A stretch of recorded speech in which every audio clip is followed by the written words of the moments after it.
نعرہ لگاتے ہیں ہم اہل سنت، تاج شریعت، تاج شریعت۔ ایک لمبی حدیث کا ایک ٹکڑا آپ حضرات کے سامنے پیش کیا جا چکا ہے۔ اسی حدیث کا بقیہ حصہ آج پیش کیا جا رہا ہے کہ آپ کی بارگاہ میں انسانی شکل میں آنے والے فرشتے حضرت جبرائیل علیہ السلام نے رسول اکرم صلی اللہ علیہ وسلم کی بارگاہ میں دو زانو ہو کر جب بیٹھ گئے تو اس کے بعد عرض کی، یا محمد صلی اللہ تعالیٰ علیہ وسلم اخبرنی عن الاسلام، یعنی اے محمد صلی اللہ علیہ وسلم ہم کو اسلام کے بارے میں آپ خبر دیں۔ یہاں پر رسول اکرم صلی اللہ علیہ وسلم کو اسم ذاتی کے ساتھ پکارا گیا ہے، جبکہ حضور صلی اللہ علیہ وسلم کو اسم و صفاتی کے نام کے ساتھ پکارا جائے گا، یعنی یا رسول اللہ، یا نبی اللہ، یا حبیب اللہ، یا محمد، یا احمد، جو آپ کا ذاتی نام ہے اس سے نہیں پکارا جائے گا، یہ منع ہے۔ تو یہ اس کا جواب اشعۃ اللمعات میں شیخ عبدالحق محدث دہلوی رحمۃ اللہ علیہ نے فرمایا کہ جو قرآن پاک میں ہے لا تجعلوا دعاء الرسول، یعنی حضور صلی اللہ علیہ وسلم کو ندا کرنے سے اسم ذات کے ساتھ جو منع کیا گیا ہے، یا تو اس حکم سے فرشتے مستثنیٰ ہیں اور یا تو یہ حدیث اس حکم سے پہلے کی ہے۔ تو جب جبرائیل علیہ السلام نے عرض کی یا رسول اللہ ہم کو اسلام کے بارے میں خبر دیں، تو حضور صلی اللہ علیہ وسلم نے فرمایا الاسلام ان تشہد ان لا الہ الا اللہ وان محمد رسول اللہ،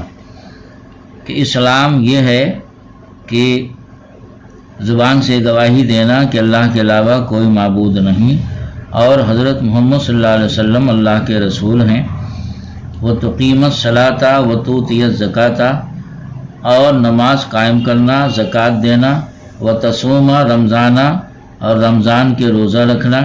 وتحج البیت ان استطاع الیہ سبیلا، اور بیت اللہ کا حج کرنا اگر وہاں تک آپ کو جانے کی استطاعت ہو۔ قال صدقت واجبنا لہ یسألہ ویصدقہ، تو حضرت جبرائیل علیہ السلام نے جواب دیا کہ آپ نے سچ فرمایا۔ حضرت عمر رضی اللہ تعالیٰ عنہ جو اس حدیث کے راوی ہیں، انہوں نے کہا کہ ہم لوگوں کو تعجب ہوا کہ خود ہی سوال کرتے ہیں اور خود ہی تصدیق کرتے ہیں، یعنی صحابہ پہلے یہ سمجھے کہ یہ اسلام کے بارے میں جو پوچھے ہیں تو ان کو معلوم نہ ہوگا، اور تصدیق کرنا یہ معلوم ہونے کی دلیل ہے۔ تو فرماتے ہیں اس پر کہ ہم لوگوں کو تعجب ہوا کہ خود ہی سوال کر رہے ہیں، خود ہی تصدیق کر رہے ہیں۔ قال فاخبرنی عن الایمان، پھر حضرت جبرائیل علیہ السلام نے عرض کی کہ حضور ہم کو ایمان کے بارے میں بتائیں۔ یہاں ایمان اور اسلام دونوں کے بارے میں الگ الگ حضرت جبرائیل علیہ السلام نے سوال کیا، جس سے معلوم ہوا کہ ایمان اور اسلام میں فرق ہے۔ پھر اسلام کے جواب میں حضور صلی اللہ علیہ وسلم نے ظاہری اعمال کا تذکرہ کیا، اور ایمان کے بارے میں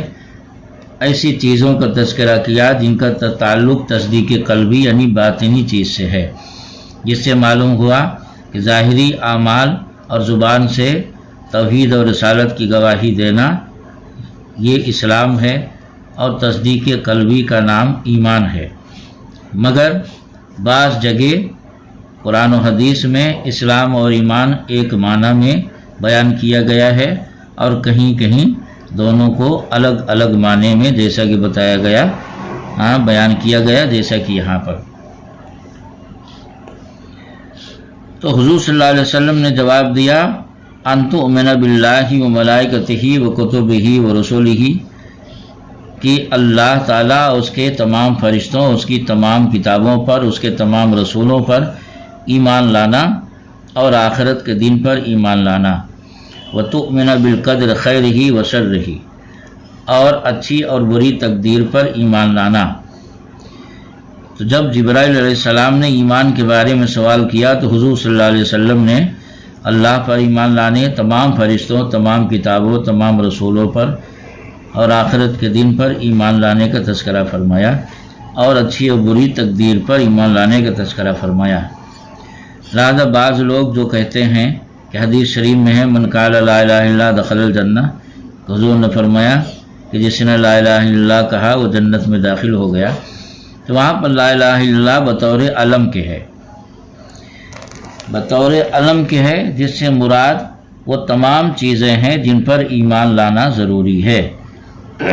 مطلب یہ ہے، بطور علم کا مطلب یہ ہے کہ جیسے بولتے ہیں کہ نماز میں الحمدللہ کا پڑھنا واجب ہے، تو اس کا مطلب یہ نہیں ہوتا ہے کہ صرف الحمدللہ نماز میں پڑھنا واجب ہے، بلکہ